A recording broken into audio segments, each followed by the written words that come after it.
ठीक। क्या देखिए लेखक परिचय में पहले देख लीजिएगा कि सर्व विभाजन और जाति प्रथा के लेखक कौन है, तो डॉक्टर भीमराव अंबेडकर जी हैं। कौन है भाई, तो डॉक्टर भीमराव अंबेडकर जी हैं। ठीक। 14 अप्रैल 1891 ईस्वी में इनका जन्म हुआ महू मध्य प्रदेश में। 14 अप्रैल 1891 ईस्वी में लेखक का जन्म हुआ है महू मध्य प्रदेश में। ठीक। मृत्यु 6 दिसंबर, देखिए याद रखिएगा 6 दिसंबर 1956 ईस्वी को दिल्ली में डॉक्टर भीमराव अंबेडकर जी का मृत्यु हुआ था 6 दिसंबर 1956 ईस्वी को। ठीक। आगे देखिएगा, आगे क्या है देखिएगा, यह ध्यान दीजिएगा, यहाँ से कुल बात को ध्यान देने वाली कुल टोटल बात है। ठीक। देखिएगा क्या है जी कि प्राथमिक शिक्षा के बाद बड़ौदा नरेश के प्रोत्साहन पर उच्चतर शिक्षा के लिए न्यूयॉर्क मतलब अमेरिका गए, फिर वहाँ से लंदन इंग्लैंड गए। ठीक। यानी कि प्राथमिक शिक्षा यानी गांव में जब प्राथमिक शिक्षा प्राप्त कर लिए, उसके बाद उच्चतर शिक्षा प्राप्त करने के लिए, उच्चतर शिक्षा का मतलब होता है और अधिक पढ़ने के लिए कहाँ गए थे, न्यूयॉर्क गए। ठीक। न्यूयॉर्क यानी कि अमेरिका गए, फिर अमेरिका से कहाँ गए तो लंदन गए।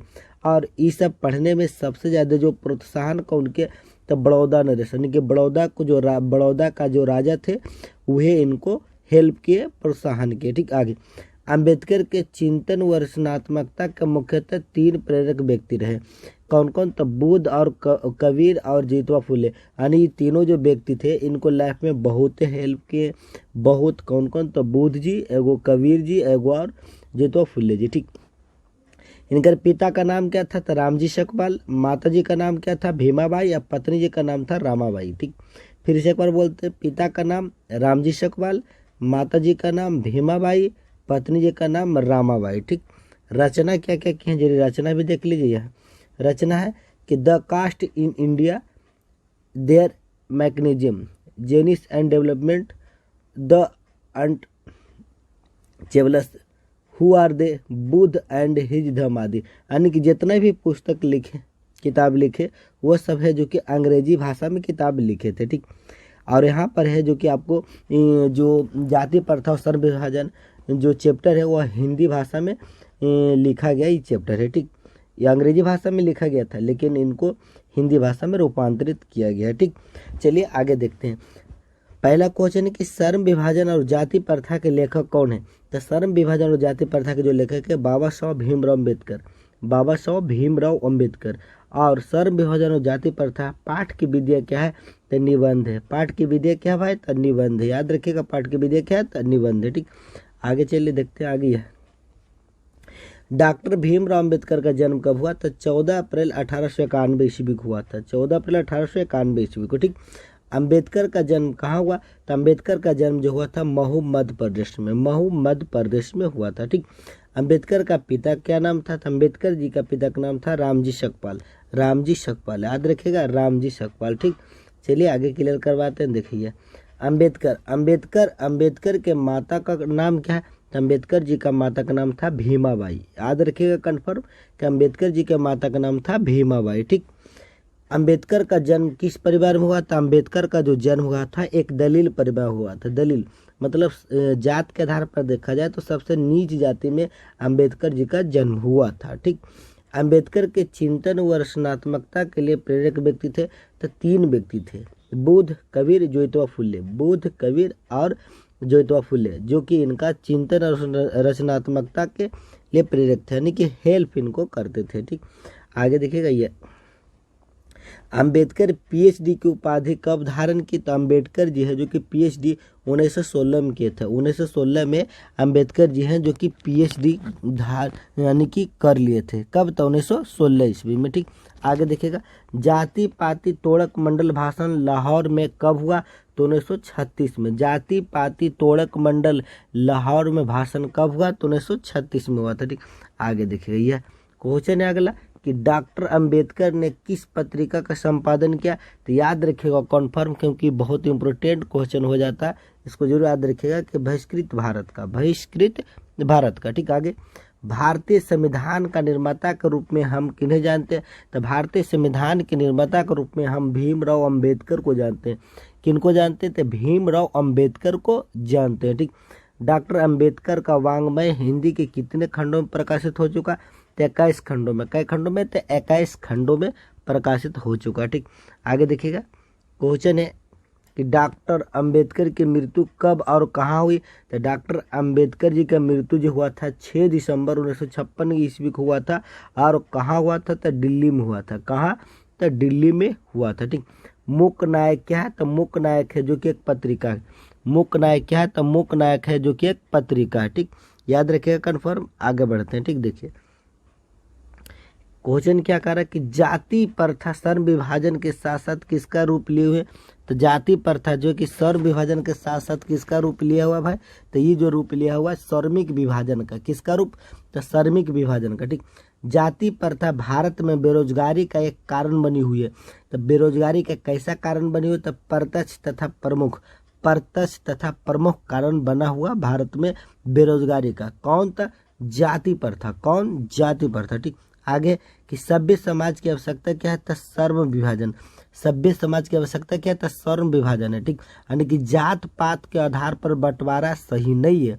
बंटवारा होना चाहिए तो श्रम के आधार पर, यानी कि जैसा मेहनत करता व्यक्ति उसी के आधार पर, जैसा वो काम करना चाहता उसी के आधार पर बंटवारा होना चाहिए।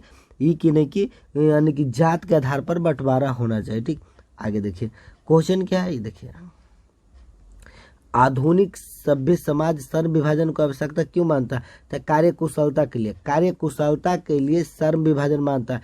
कार्यकुशलता यानी कि जिस काम में वो सक्षम है उस काम को करना चाहता तो करे, उसको पूर्ण आजादी है, उसको दबाया नहीं जाए। क्योंकि पुराने प्राचीन काल में क्या होता था कि जो व्यक्ति जिस जात में जन्म लेता था और उस जात के निर्धारित काम को ही वो कर सकता और दूसरा काम को नहीं कर सकता। जैसे ब्राह्मण लोग अगर ब्राह्मण घर में जन्म लिए हैं तो केवल पूजा पाठ करवा सकते हैं और किसी बच्चों को पढ़ा सकते हैं, और अदर कास्ट के लोग ऐसा नहीं कर सकते। अगर ऐसा करेंगे तो गलत करते हैं। ठीक, तो इस आधार पर अगर विभाजन कीजिएगा तो गलत है। कार्यकुशलता के आधार पर विभाजन सही है। ठीक, आर्थिक पहलू से भी जाति प्रथा है तो हानिकारक। आर्थिक पहलू से भी सबसे खतरनाक हानिकारक कौन है? तो जाति प्रथा। ऐसा कौन बोलते हैं? तो भीमराव अंबेडकर बोलते हैं। ठीक, पेशे का दोषपूर्ण पूर्व निर्धारण करती है तो जाति प्रथा। कौन? तो जाति प्रथा ऐसा निर्धारण करती है। ठीक, अगला क्वेश्चन देखिए आधुनिक सभ्य समाज कार्यकुशलता के लिए किसे आवश्यक माना? तो श्रम विभाजन को आवश्यक मानता। किसको था? श्रम विभाजन को आवश्यक मानता। ठीक, अगला क्वेश्चन देखिएगा। अगला क्वेश्चन क्या कहता देखिएगा, ये क्वेश्चन है देखिए कि श्रम विभाजन और जाति प्रथा पाठ बाबा साहब के किस भाषण का संपादित थे, यानी कि मतलब किस भाषण से इस पाठ को यहाँ प्रस्तुत किया गया है? तो annihilation of caste. Annihilation of caste से यहाँ पर प्रस्तुत किया गया है। ठीक, आगे लेखक की दृष्टि में विडंबना की बात क्या है? बाल बात क्या है? तो जातिवाद के पोषकों की कमी नहीं है। जातिवाद की पोषकों की कमी नहीं है। लेखक की दृष्टि में है कि जातिवाद के, अभी भी देखिए बहुत सारे लोग हैं तो गर्व से बोलते हैं कि हम ही जात हैं, हम ही जात हैं। ठीक, इसीलिए बोलते हैं लेखक की जातिवाद के पोषकों की कमी आज भी नहीं है। ठीक, लेखक की दृष्टि में आदर्श समाज कैसा होना चाहिए? कि लेखक की दृष्टि में आदर्श समाज होना चाहिए कि जिसमें स्वतंत्रता हो, समता हो, भ्रातृत्व का भाव हो। स्वतंत्र है, आजाद है, समता मिलजुल कर रहता, भाई जैसा का भाव ना हो, भाई जैसा, दुश्मन जैसा नहीं। लेखक बेरोजगारी का प्रमुख और प्रत्यक्ष कारण किसे मानते हैं? तो जाति प्रथा को। लेखक बेरोजगारी का जो सबसे बड़ा प्रमुख और प्रत्यक्ष कारण मानते हैं तो किसको मानते हैं? तो जाति प्रथा को मानते हैं। ठीक, लेखक को इस युग में कहाँ पर विडंबना दिखाई दिया? तो लेखक इस युग में विडंबना कहाँ दिखाई दिया? तो जातिवाद में दिखाई दिया। कहाँ दिखाई दिया? तो जातिवाद में दिखाई दिया। ठीक, आगे देखिएगा यह क्वेश्चन है कि प्राथमिक शिक्षा प्राप्त करने के बाद अंबेडकर उच्चतर शिक्षा प्राप्त करने के लिए कहाँ गए थे? तो न्यूयॉर्क गए थे। प्राथमिक शिक्षा जब प्राप्त कर लिए तो बड़ौदा नरेश के प्रोत्साहन से उच्चतर शिक्षा प्राप्त करने के लिए न्यूयॉर्क गए। न्यूयॉर्क से फिर लंदन भी गए थे पढ़ने के लिए। ठीक, आगे अंबेडकर के भाषण एनिहिलेशन ऑफ कास्ट को किसने हिंदी में रूपांतर किया? तो ललई सिंह यादव। ललई सिंह यादव है जो कि एनिहिलेशन ऑफ कास्ट को हिंदी में रूपांतर किए हैं, और उन्हीं के द्वारा रूपांतर किया हुआ एक चैप्टर है जो कि हम लोग को पढ़ना है। ठीक, तब ऐसे भी पूछेगा जाति प्रथा जो एनिहिलेशन ऑफ कास्ट जो पाठ लिया गया है, ठीक, उस पाठ को हिंदी में रूपांतर कौन किए? तो ललई सिंह यादव। ललई सिंह यादव। ठीक, आगे अंबेडकर की दृष्टि में भाईचारे का वास्तविक रूप कैसा होता है? तो दूध और पानी के मिश्रण की तरह। याद रखिएगा। दूध और पानी के मिश्रण की तरह, यानी कि जैसे दूध में पानी मिला देते हैं तो नहीं पता चलता है कि इसमें दूध ज़्यादा है कि पानी ज़्यादा है, ठीक, नहीं पता चलता है कि मिलने के बाद लगता है कि सब दूध है। ऐसा चाहते हैं भाईचारे का वास्तविक रूप। कौन था? अम्बेडकर, ठीक। आगे यह क्वेश्चन है, the caste in India their mechanism की किनकी रचना है? तो भीमराव अम्बेडकर की। किनकी रचना है? तो भीमराव अम्बेडकर की, ठीक। श्रम विभाजन और जाति प्रथा क्या है? तो निबंध है। श्रम विभाजन और जाति प्रथा क्या है? तो निबंध है, ठीक। तो आशा रखते हैं कि वीडियो आपको पसंद आया होगा। अगर पसंद आया है तो एक लाइक जरूर ठोकिएगा, ठीक। और कमेंट करके जरूर बताइएगा कि अगला चैप्टर आप पढ़ना चाहते हैं कि नहीं पढ़ना चाहते हैं। अगला चैप्टर पढ़ना चाहते हैं तो कमेंट जरूर कीजिएगा। और ये वीडियो कैसा लगा है उस बारे भी कमेंट कीजिएगा। चैनल पर नए ज्वाइन हुए हैं तो चैनल को सब्सक्राइब कर बगल में बेल घंटे होगा उसे भी प्रेस कर लीजिएगा, ठीक।